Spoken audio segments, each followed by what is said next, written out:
Hi, I'm Michael, and I help mystics and seekers find their purpose in life. Today I am going to talk about the tarot because it has been coming up more and more for me over the last few days.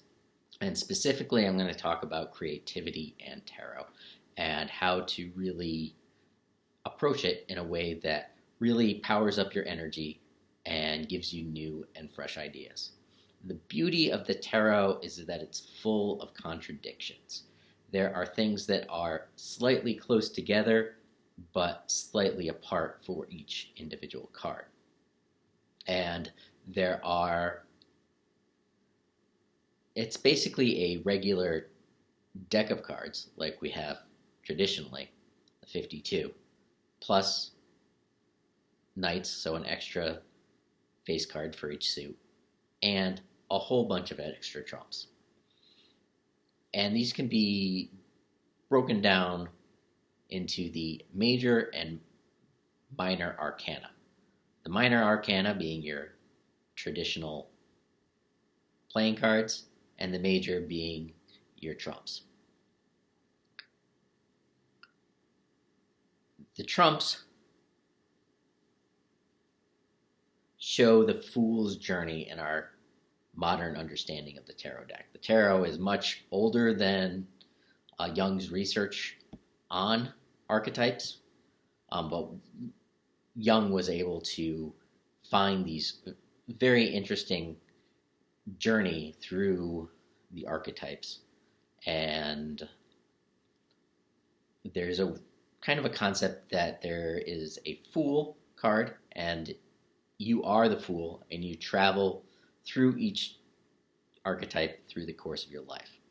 And so you start as a magician and you're trying to figure things out, and then you move on to the high priestess, where you start to find religion, and the empress, where you grow and give birth, and it goes on for about 21, 22 cards or so.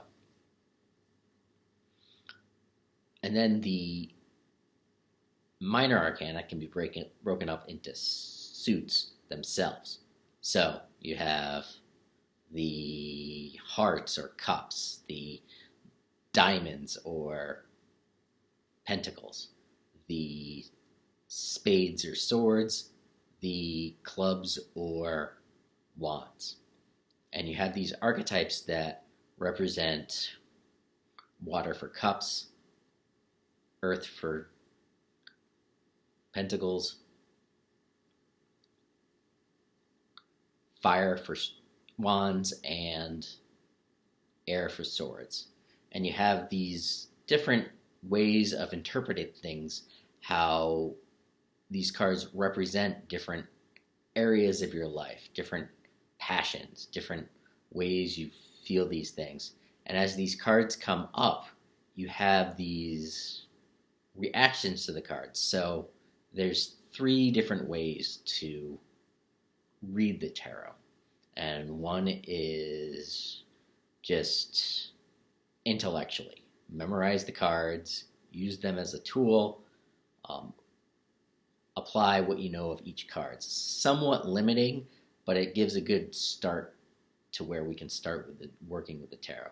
The second way is to judge the person that you're reading, judge that reaction, use your emotive and observational powers. How is this card coming up in the story of the person's life that you're talking to? So a more empathetic liberal arts way of how does this fit?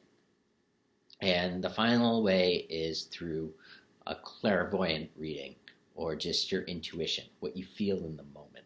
And anyone can do this last one. It's not technically it's not like I need to be psychic to do this, although a lot of people would say that would help. But intuition is just using your gut feeling. How do you feel that this person is reacting to it, even if you don't have evidence involved? And we start to use these different aspects of the cards and how these cards represent things in our lives to really start to see what story is this reading going to tell us, and how does that relate to what the querent is going through currently. And it's really important to really understand the querent's life and what they're going through and ask questions and really feel where they are intellectually. I've gone to a number of card readings where someone is just like, don't say anything, I will psychically connect. And that's doesn't really harvest the power of the archetype. These are very, very interesting. So you can pick a random card, 6 of Swords, so 6s are usually change, some sort of going somewhere. So I can say that someone's going through some change and look into the picture to see what is happening with that. Are they traveling to a new place? Is that it's a family move? Is there water in their lives? These are all questions to ask the querent and say, what's in here that you can relate to? And it's just really a brainstorming technique to say, what questions can we ask you to come up with new ideas to really put you along the path that you need to be? And that's so important, to not see this as just a magic or fortune-telling way of communicating with someone. I think a lot of people come to the tarot as that because a lot of people come to mysticism, or especially people that don't practice mysticism, come to things like tarot or astrology when they're at their wit's end. Psychology has failed them. All these other things have failed them because they haven't really investigated themselves in that right way. And it's so important to get right with your own self. And the tarot is just a tool for reaching out and saying, hey, are you juggling a lot of things? Right? 3s are creativity. What are you creating? What are you creating in your business? Because we have the pentacles here. What are you creating for money, wealth, happiness? And really ask people, especially when you're reading tarot or reading it for yourself, ask the questions. The cards do not provide answers, but they provide questions that can lead to answers, and that's so important. And they're really an amazing way to harvest your creativity and really set your life in a new direction by really rethinking things, flipping things over. The 4 of Cups, stagnation.